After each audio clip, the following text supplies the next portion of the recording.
Everybody who's on the call. My name is Doug Peterson, Executive Director of Saskatchewan Soccer.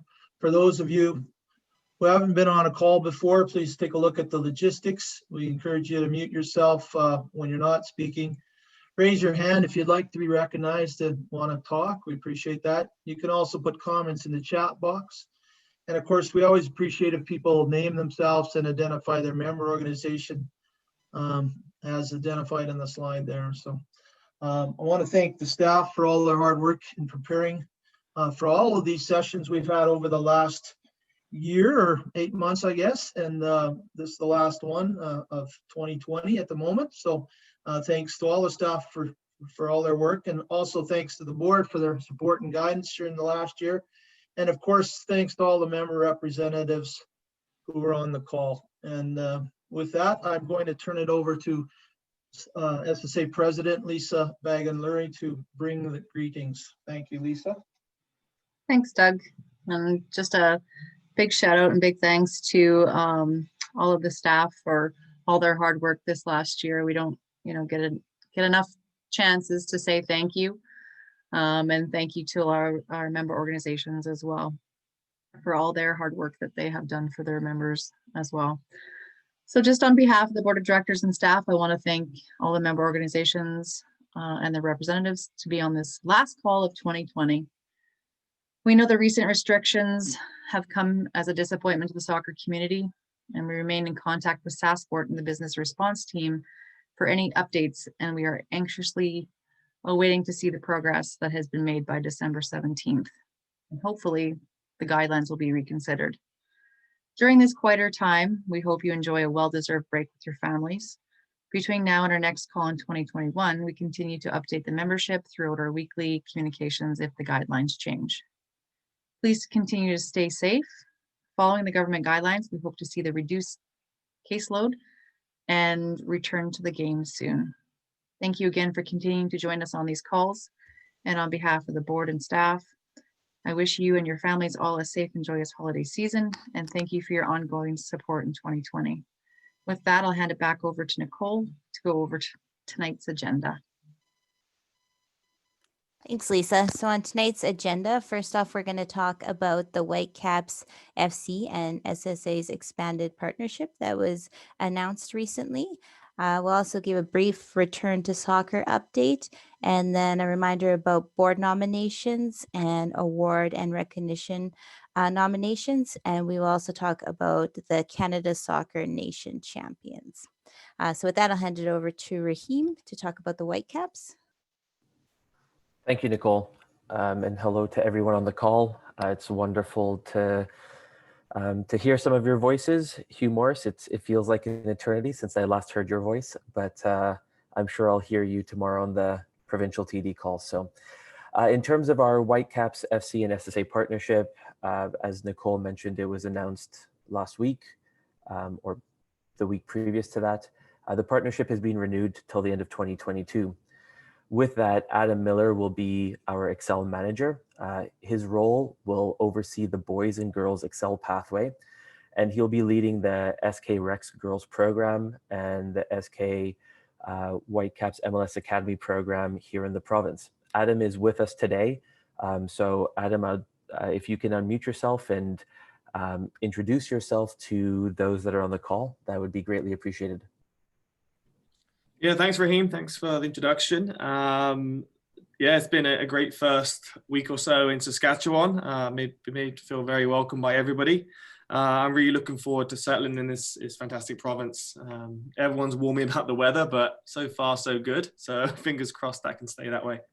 Just a quick thank you to everyone who sent me welcome messages. I'm really looking forward to reaching out to everybody and over the next month or so and meeting you all properly and getting a bit of an understanding of everything that's going on.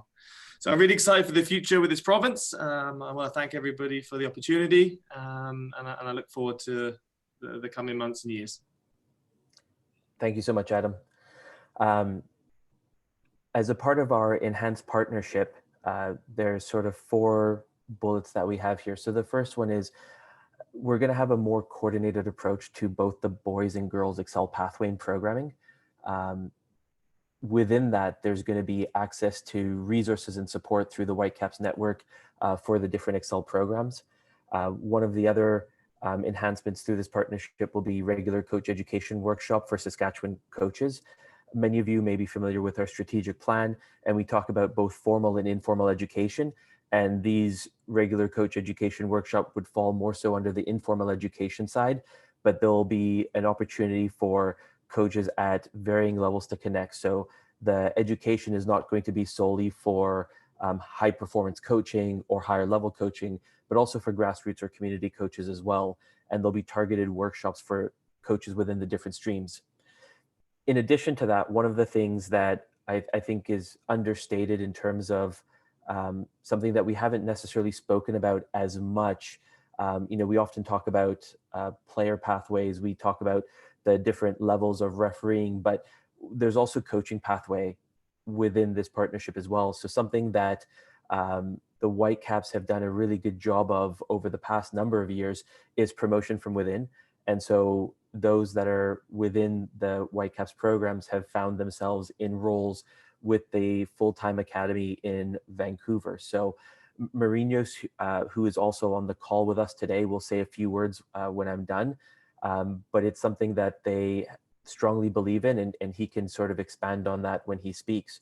And then lastly, access to resources and support for member organizations. So thanks to those who sent questions in. Chad, specifically to your question, we're working on putting together and piecing together a more solid package of information on how the resources and support will go for all of our member organizations, not just urban members, but also some of our rural members as well.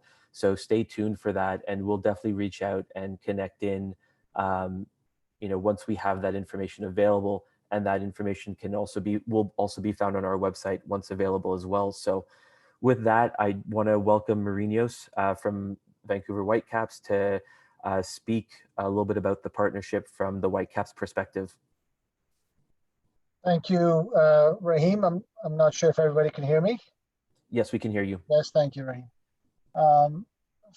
For us, we're really excited about what we've brought together here, and we've outlined some great points. But all this that we see on this PowerPoint, the bullet points here, are stuff that can and will be enhanced as we grow and learn and understand this relationship even further between ourselves and the association, but also between ourselves and the community, and how we can support and streamline programs, not just from a player, but from a coach, as per what Raheem says, from community support, not just in Saskatoon or in the major cities, Regina, but everywhere across the province. For us, it's an opportunity to really solidify, share resources, and create a stable and pathway that players can really, really strive for.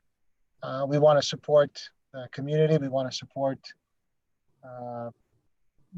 again, not just a support which is going to be overarching, but really want to get deep down in how can we help the game grow in Saskatchewan? How can we help clubs enhance their environments? How can we help players achieve higher levels and stay in the game for longer periods of time? So every aspect as to how we can support, it's really what we're here about. It's really what we want to do. And I really do feel that this relationship is going to blossom in the years to come. Wonderful. Thank you so much for those words, Marinos. I would just like to open it up if anyone has any questions at this moment in time regarding the Whitecaps and SSA partnership. If not, you can also add some stuff into the chat as well, and we can try and answer it at some point. But I believe, Hugh, you may have a question. Yeah, just good evening, Marinos. Good to hear your voice again, my friend. Thank you. As you know, I was with you guys for a while, support roles with both Bryce and with Jonathan in the early days when we were getting the Whitecaps rolling. The three words that I heard you say was support the community, help the clubs, and retention of the players. And not to be negative, but to give you the feedback, as you well know, and I've got the documentation that said many years ago, we're going to come in, we're going to help the communities, but nothing was ever said. Even when Dan came in from Vancouver, we said the same three things, right? And he came in and we said, yeah, we're going to support the clubs, and also we're going to help players retain in the game. We never did actually see anything in writing, Mourinho's, to be honest with you. And there were three lines that we used, and the three lines have been used again. I'm totally in agreement for you. The three are very powerful statements. You said that I, for one, would love to see, an actual progression of what you said there, and how are you going to support the community? Is it strictly a business venture where the Whitecaps are trying to make money off it? You've got to make some money, I get it. Or are you going to be giving something back to the game in our city here? Help the clubs again. I should imagine that'll be in the form of information regarding club alignments and strategy plans of clubs and organizations of clubs and club models. I should imagine that Bart would be using some of Bart's stuff, and then get in place to stay in the game. That's a really intriguing one when you say that. So from my point of view as TD of a club here for many years, I'd love to see that framework, Mourinho's, and not just see the three lines being said without any substance coming from with them, if you know what I mean, Mourinho's. Sure. Thank you for that, Hugh. And you've been someone that's been around for a very long time, as you said, and the Whitecaps, our approach to community. What I think is different in terms of what we've achieved now is the Whitecaps are now inside the lines, if you will. This partnership really allows us to streamline programming with Saskatchewan Soccer. It allows us to work within structure, within a pathway for both players, clubs, alongside Saskatchewan Soccer, and allow us to really lean on and support the initiatives of Saskatchewan Soccer, and everything the association does trickles down to grassroots, to rural communities, to coaching, to refereeing, all that sort of stuff. The fact that this partnership now creates an environment where we can work closely together, I think we're in a really good position to support with the shared staff and the resources we can bring Saskatchewan Soccer's initiative of supporting the grassroots community and the clubs.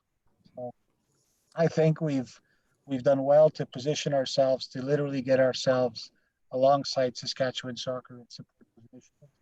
That's where I think over the next couple of days and weeks, as we hash everything out, we can really create environments to help the community as you'd like to see, Hugh, as we'd all like to see, right?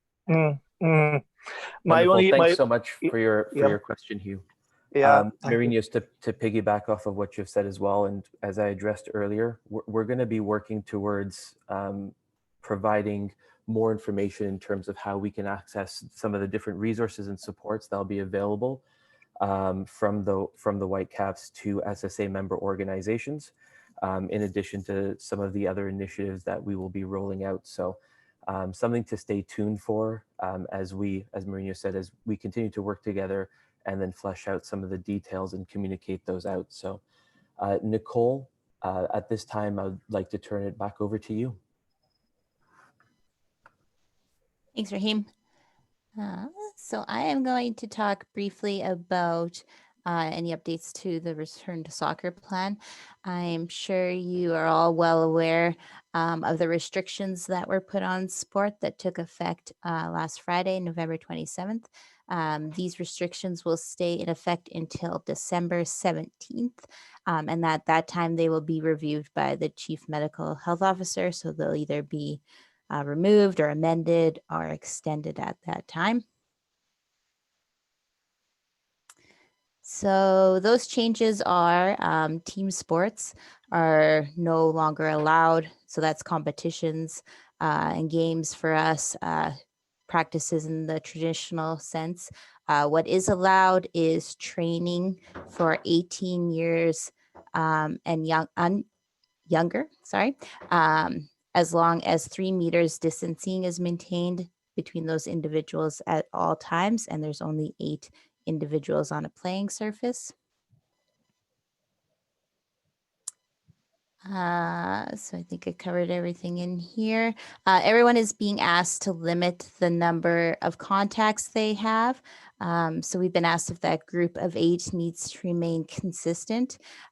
It's not required because social distancing is maintained at all times, and masks are also required at all times, but it is recommended. Coaches and trainers aren't included in those training numbers, but they also, again, have to remain masked and maintain 3 meters of distancing at all times. I did ask the business response team if there's a maximum other than the number of coaches. They said no, but to use discretion.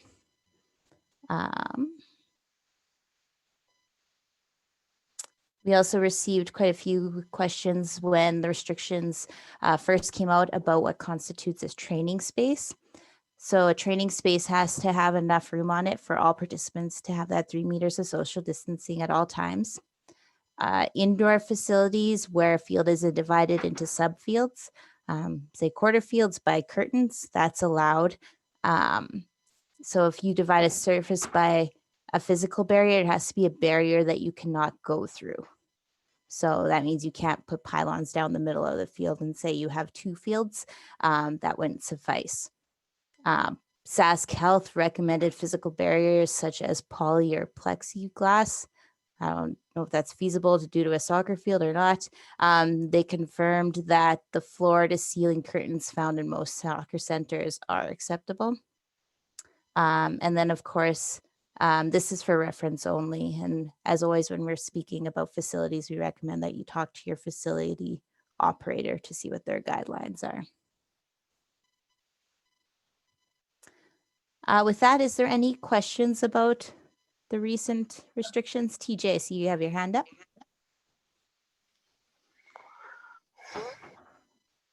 Hey, Nicole. Thank you for some clarification. But so we are talking to Evraz up here in Regina, and we requested that if they can have, of course, if we can't have the floor to ceiling curtains, like in the middle of a quarter, like they're divided into quarters, but to divide a quarter into 2 different fields. And we asked if we can have just portable curtains. Are those acceptable or not? Because we have heard that there are other soccer clubs in Saskatchewan who are literally just putting pylons and dividers, and they're using them as 2 fields. Without knowing the specifics of your curtains, I wouldn't be able to answer. Okay, more like that. a portable curtain. Yeah, I would say if you have specific barriers, there's just so many different types of barriers. And if you're concerned about it, if it's something that someone can go through, that was my definition. No, it won't be. Yeah. It will be attached from top to bottom, but it's not all the way to the ceiling though. It's more like a 10 feet to 12 feet curtain. Oh, okay. Yeah. Yeah, I would. Did Everaz give you guidance on that, or? They said that's something we have to discuss with our provincial body and BRT. Oh, okay. Yeah, I think if they haven't given you the go ahead, I would recommend sending a message off to BRT. Okay. Yeah. Okay. Yeah, because another thing we also talked about were those. Yeah, no, that's good. I will discuss with you later on. I will send off a message to BRT and then see what they say. Perfect. Thanks. Yep. I have a question here for, I think it may end up with Raheem here. Raheem, is clarification on the rules regarding this. We're going back. I sort of think it's like the player and the ball back to a phase 1 stage with the gaps between all of us, the recommended area distance. Does this change, if I'm doing a phase of play or a functional practice where there is those distances between us, but we use in one ball, where we play out through the back, through a gate to a wide play, open up to the midfield into a striker's feet, or regime where we've got the field divided up into 8 boxes on the field for 8 players, and to save the monotony of the play with the ball, but having 2 balls that you move around those 8 grids, although the children are still in the grids to start off, but it's to kill the monotony and the boredom of just the player and the ball. Am I allowed to do that? I'm using 1 ball or 2 balls instead of a ball with every person. I can answer this one, Raheem. Yeah, Oh. go for it. Beauty, thank you. My understanding is that you can Perfect. use the same ball. I've lost you. Oh, Hello? can you hear me? Hello? Can you hear me okay? We can hear you fine, Nicole. Oh, okay. I've lost you. I've got you back. I lost you there for a minute, Nicole. You back. Oh, okay, good. Yeah, my understanding is that you could still use the same ball, but they must maintain that 3 meters That's of perfect. distance. Yeah. Perfect. And I Perfect. wouldn't, well, you don't use your hands in soccer anyway, but if you're keeping the ball at your feet, then I don't see an issue with that. I don't. It's 1 ball between 4 players, right? But the distance between each of them is that space based on whether you're doing a little phase of play, you're doing a functional practice, or doing some sort of movement drill in the early part of the session. Yeah. To save the boredom. Brilliant. Thank you. That's all I wanted. Excellent. Answered me a big question. Thank you, Nicole. You're welcome. Any other questions? Okay, we will move along. So a reminder, board nominations the deadline is December 15th to submit those. And the nominations committee is inviting nominations for 6 available positions in 2021. So if that's something that interests you or someone you know, the information is all available on our website. And then also a reminder for SSA Recognition Awards, the same deadline, December 15th. We know that there weren't many competitions this year, but there are still players and teams, and especially volunteers that deserve to be recognized this year. So we hope we can see some nominations come in from your organizations. I've also been doing a push on social media the last few days, which you've probably seen. And so feel free to share those on your pages as well.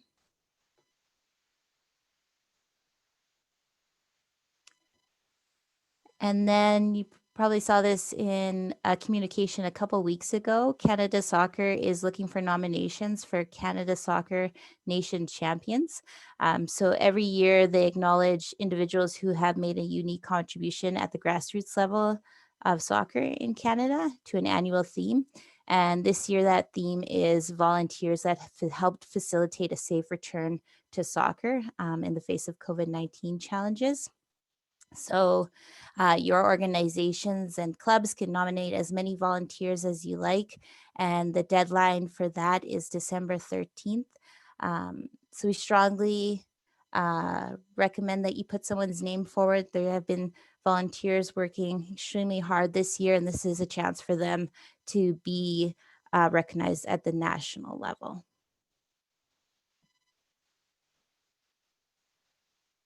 Is there any questions on the awards or the nominations? Okay.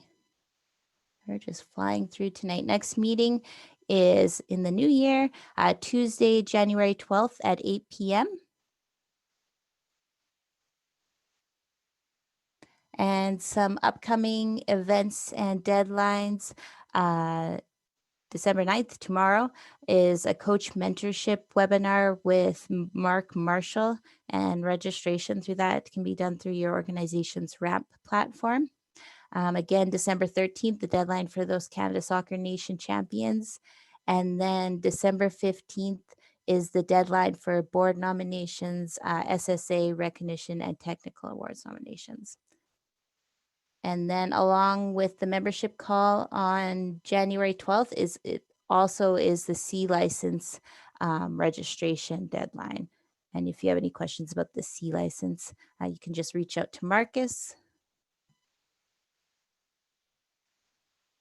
And before we wrap things up, we'll just see if there's any last minute questions on anything we covered tonight. Nicole, do you know anything about the Canada Soccer? They were going to have some FIFA online championships. Do you recall that? And have we heard anything more about it? Yes, they postponed it until next year. I don't remember the month offhand. Okay. I think March. But Okay. yeah, they postponed it. Okay. Thank you. Yep. Any other questions?